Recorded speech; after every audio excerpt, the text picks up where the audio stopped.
Hey there, folks. Gip Erskine here, values-driven coaching, and then I'm going to share something this week that is really kind of hurtful for the typical property service provider. Why do strong service providers still get compared on price?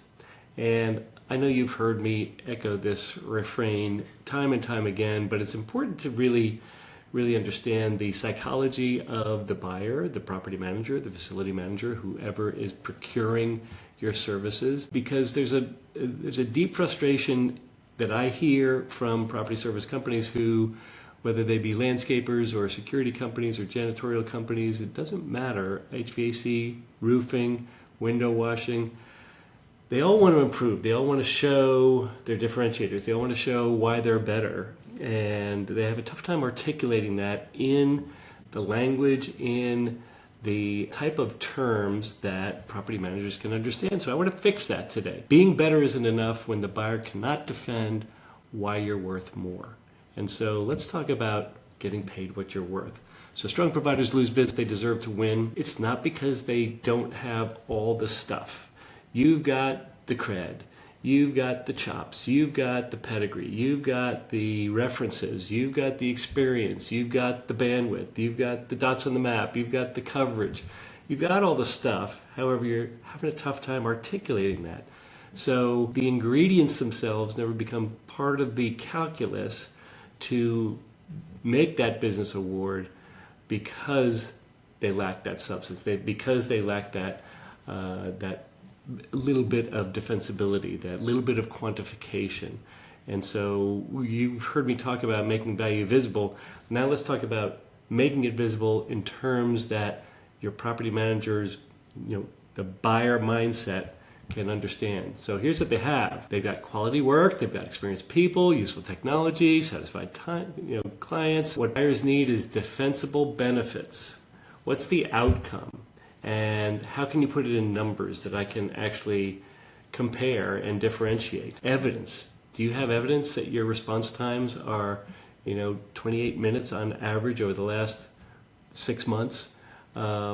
Risk reduction. Do you have your EMR scores? Do you have your OSHA reporting metrics? The safety, all of the things that can give comfort and confidence to the property manager. Decision support. All those things actually can be, once they're laid out, you've got price at the top and they have all these other variables in there. But once you kind of see them and you can start to rate them and weight them in ways that matter most to property managers, you get the winning outcome. What often wins is the clearest number, the easiest comparison. Do the math for them, the simplest explanation, and the lowest apparent risk. So imagine the property manager who has to defend and support their decision to award business to the highest bidder, let's say. They have to support and make that argument upstairs. And without all the evidence, it can't just be a hunch, it can't just be that thumb on the scale, it cannot just be, I've worked with them before. Although those things may matter, he wants to know or she wants to know, why is it better for the property? How can we actually translate that into a return? Now, your reputation may be solid, and that's why you get the invitation, right? But without articulated value, you don't get the award.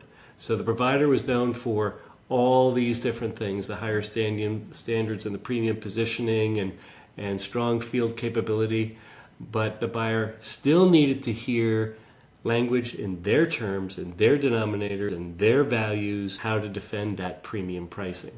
They lacked evidence. They needed the benefits tied directly to the property or to the stakeholders. And who are the stakeholders of the property? It's not just the property management team. That includes the engineering and includes the APM and includes the PA, all the front desk people and so forth. It's the entire team there. It's not just them. It's not just the property owner, because they've got decision makers above them. They've got committees. They've got investment teams, investment groups that are, giving them the money. And it's not just the manager, it's not just the owner, it's not just the manager's boss who also has a tie to that. It's not just the tenants who experience all of your service, the outcomes that you deliver in your performance. It's not just them either. It's the prospects who are looking to lease in the building. It's the tenant's guests who are there for the first time. There's a lot of stakeholders that if you recognize the entirety as to how property managers need to spoon feed customer service to all of them, then you can appreciate what matters most to them. What providers usually present? Before and after photographs. Those are good. Reference letters, great. Quality claims, experience, tenure, technology features, maybe some benefits, all useful, but nothing will be automatically defensible. So evidence proves you're good. Translation explains why being good matters to the property, and that is doing the math for them, making it so evident. Connect those dots for them. They stop before the buyer can defend the choice. And that is, if you deliver quality service, if your people are your number one asset, if you've got the best technology, the buyer still wonders, what does it create or enhance? What does it reduce or prevent? Risk, I hope. What can I measure? And what can I defend upstairs? See, they will spend whatever money their owner allows them to. They will restrain and constrain any spending if the owner doesn't allow them to. So they're at the beck and call of the owner. If the owner says, you know what, let's just get a higher quality provider, they'll do it. But that usually never comes out of the mouths of asset managers and owners because they're under the same assumption that if all things are equal, low bid should win. We know the difference now. It's not the case. Quality is what you deliver, value is what your quality either creates or enhances. So that's the translation. That's the key. The differentiator becomes valuable when its consequence becomes clear. The outcome becomes clear. The benefits become clear. So let's be thinking in those terms. That's your core principle. You can have the highest quality service platform, the highest quality results, the highest quality references, the highest quality everything. The equipment, the safety, the supplies, the products that you use, the methods that you do it in. That's great. But unless you can actually say, here's why it's better for you, because we use this better fertilizer to create longer lasting and more, sustaining blooms on our flower beds. Great. So long as that impression actually translates into something, don't just say we're only going to use the best because we're the best. No, it's got to be translated into the outcomes.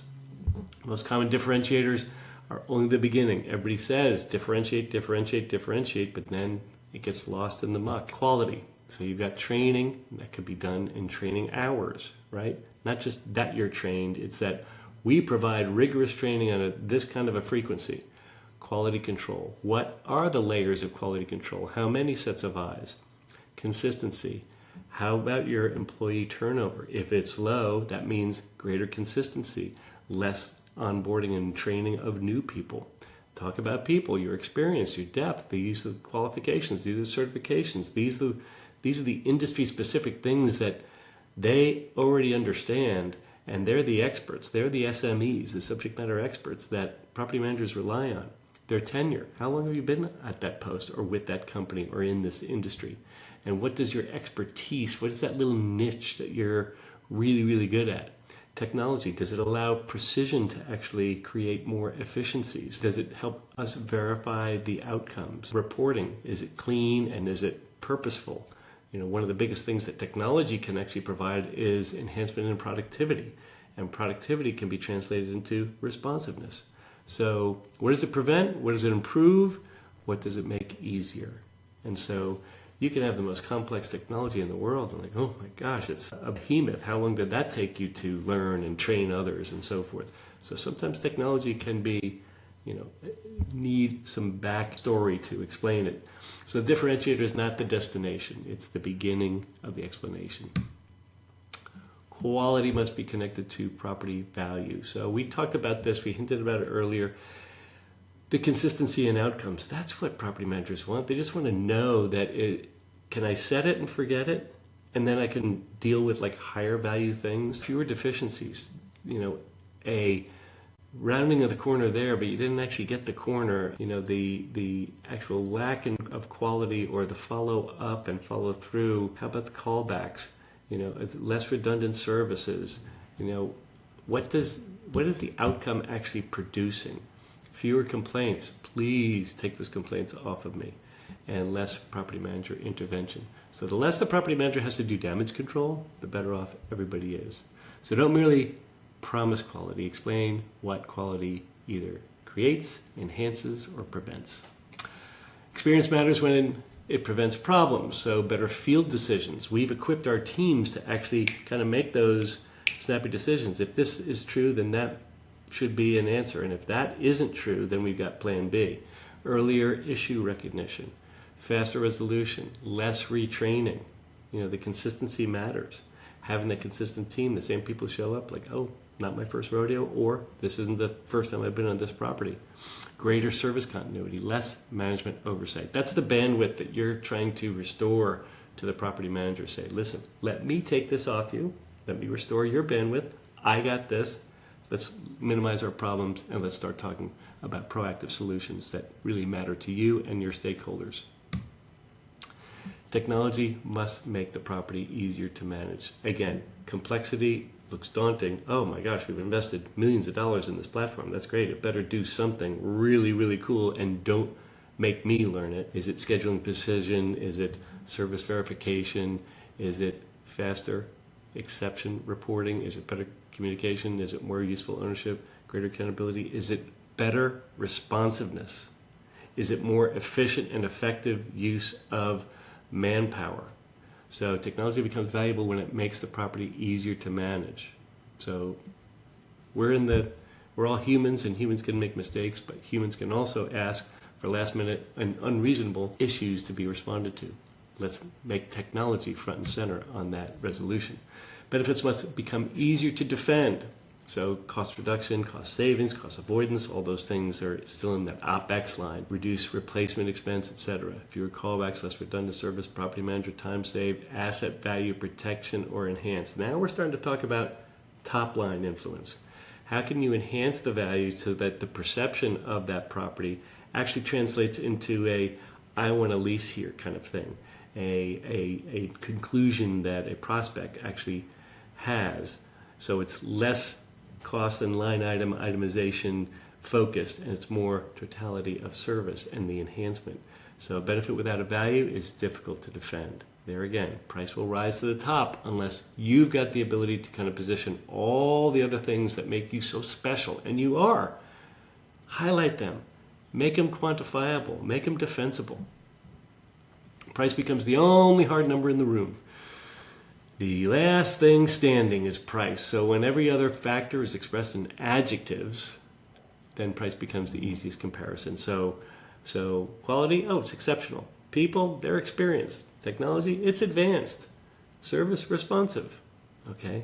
I still don't know how that should be, the influencing factor in my decision-making calculus on how I award business. So I may as well default to price. Help the buyer structure the decision. So here's an idea, and it's not that everybody has to embrace this, but certainly you can talk about your quality control processes and perhaps give some suggested weighting of that into the calculus and say, okay, if quality control, and you really want to minimize deficiencies and complaints and redos and redundancies and so forth, if the quality control is in there, then I know that the program and the experience of the outcome of that particular program for service is actually a benefit to the tenants, then I'm going to give that a higher weight. So the evidence would be inspections and corrective action records and fewer deficiencies and callbacks. So look at all of these things. I'm not going to read them all, but consider these various different chunks of attributes, chunks of your differentiators, the ingredients that make you special, your service platform, and how it could be quantified, how it could be weighted and rated to actually provide a broader set of criteria by which the property manager, facility manager, procurement person can make an informed decision based upon the totality of your value and not just price. There you go. So consider this an avenue, and there's more on that later if you talk about the leveler that I've produced that you can learn more about within my values-driven sales mastery cohort. But this is not a commercial for that, so we will continue on. 3 questions for your next proposal review.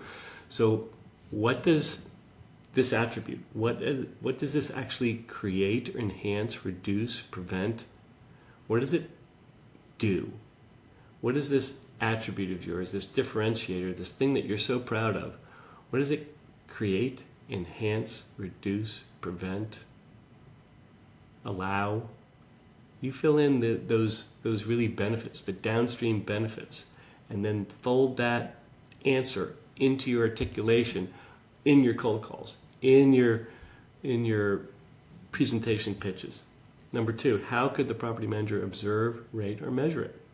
Is there a number there? Is there a quantifiable metric? Provide them. Don't let them do the math on their own. Number 3, what evidence can we provide to make it defensible? What evidence do we have? Again, I always go back to the EMR because that's a third-party rating that allows your insurance company to dictate what you pay for your commercial general liability. So they know what risk is. They know how to measure it. They know how to translate that into premiums that they need in order to offset that risk. So I love the third-party validation because there is no thumb on the scale. I love the fact that you can advertise it, and if you're below 1, advertise it. If you're above 1, figure out ways to make it less than 1. Implement certain safety training standards in your company. And no, property managers are going to start asking more and more of this because they're left with fewer and fewer things other than price, and they know that price cannot be the only metric to make the business award. So don't make the property manager connect the dots. Do the math for them. Okay, escaping the little big trap. I do have a live masterclass coming up here.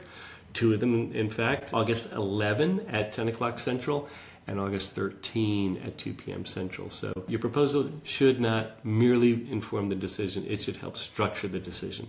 So usually in the masterclass, we're going to talk about getting in front of that. We're going to talk about all the different 7 pillars of the entire sales cycle, the sales process, and your sales program. We're going to identify some gaps in there so you can know what you'll need to shore up and then choose whichever section actually works best for you. So that is it, my friends. That is it for this week's lesson. And may this Tuesday takeaway allow you to actually implement the things that matter most to your clients, and then you start to reap the rewards in fair exchange. Skip Erskine, values-driven coaching, and I so greatly appreciate and value your time. Thank you.